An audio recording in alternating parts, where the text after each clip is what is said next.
dans le coin du ciboulot, le podcast futé qui explore les pouvoirs de ton cerveau. Bonjour, je m'appelle Noah, j'ai 8 ans et je voudrais savoir, est-ce que le cerveau mange ? Allez, c'est parti! Bonjour Noah, merci beaucoup de cette question très intéressante. Je m'appelle Fanny Moschel, je suis médecin et chercheur à l'Institut du cerveau, spécialiste de maladies rares et notamment de maladies rares en lien avec la nutrition, c'est-à-dire les aliments que nous mangeons. Alors oui, comme tous les organes de notre corps, le cerveau a besoin d'être nourri pour fonctionner. Les nutriments, c'est-à-dire les petits éléments qui viennent de l'alimentation, de ce que l'on mange donc, sont indispensables pour produire de l'énergie pour le cerveau, de façon à ce que tu puisses marcher, réfléchir, voir, entendre, faire du sport et apprendre à l'école. Ah d'accord, mais qu'est-ce qu'il mange alors ? Comme tous les organes du corps, le cerveau utilise surtout 2 types de nutriments, les sucres et les graisses. On trouve les sucres naturels par exemple dans les fruits ou le miel, mais aussi dans le pain, les pâtes, le riz ou les pommes de terre. Les graisses, elles, on les trouve dans le beurre, l'huile, mais aussi le fromage, la viande, le poisson ou les noix. Quand on vient juste de manger un repas, le cerveau, comme les autres organes, utilise les sucres comme source d'énergie pour fonctionner. Puis quand les réserves en sucre sont consommées, le cerveau se sert des graisses. Donc le cerveau a des réserves d'énergie, comme une batterie ? Alors pas exactement Noah. En fait, le cerveau, il est surtout nourri par d'autres organes comme le foie et les muscles, qui eux ont des réserves énergétiques importantes. Ces organes, on les appelle les organes périphériques, vont utiliser les nutriments qui viennent de l'alimentation, puis les transformer en source d'énergie pour le cerveau. Par exemple, les graisses ne sont pas utilisées directement par le cerveau. Elles sont d'abord transformées par le foie dans ce qu'on appelle des corps cétoniques. C'est ce qui te donne, tu sais, une haleine un peu forte quand tu n'as pas mangé depuis plusieurs heures et que tu es à jeun. Mais malgré leur mauvaise odeur, le cerveau aime beaucoup les corps cétoniques. En fait, nous les chercheurs, on découvre petit à petit que le cerveau fonctionne beaucoup mieux avec les corps cétoniques qu'avec les sucres.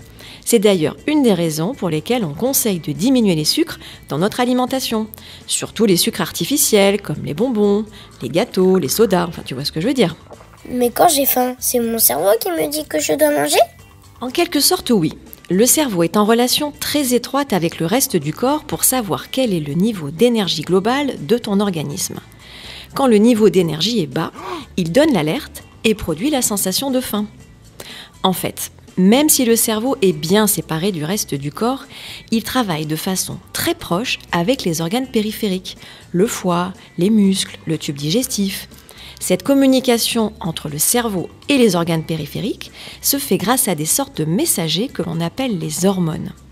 Au fur et à mesure que les réserves d'énergie des organes sont utilisées, la concentration des hormones monte ou descend dans le sang et cela transmet le signal au cerveau qu'il faut manger.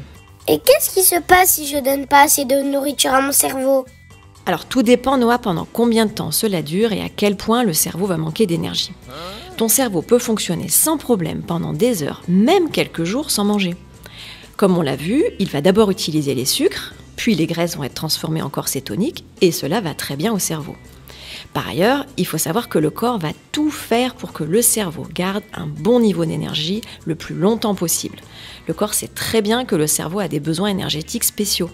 Alors, il fait tout pour lui apporter les ressources dont il a besoin, même s'il doit les piocher dans des réserves importantes comme le muscle par exemple, ce qui d'ailleurs peut faire fondre un peu les muscles. Cependant, cette situation ne doit pas durer trop longtemps car les réserves énergétiques du corps ont des limites. Qu'est-ce qui se passe alors si je ne mange pas assez pendant trop longtemps ? Eh bien, le cerveau va finir par avoir des problèmes pour fonctionner. Et cela se voit en particulier chez les enfants dont les besoins énergétiques pour le cerveau sont très importants. Dans des pays où il y a des famines, par exemple, si les enfants sont exposés à la malnutrition, c'est-à-dire un manque de nourriture prolongé, eh bien, ils vont présenter des problèmes pour leur croissance, mais aussi leur capacité à apprendre et à se développer.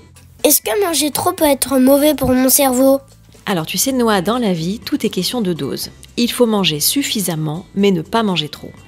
Sache quand même que les conséquences pour le cerveau de trop manger sont moins graves que de ne pas manger assez. Si on mange trop par rapport à ce que l'on dépense, notre corps va stocker cet excès, c'est ce que l'on appelle le surpoids et à un stade plus sévère, l'obésité.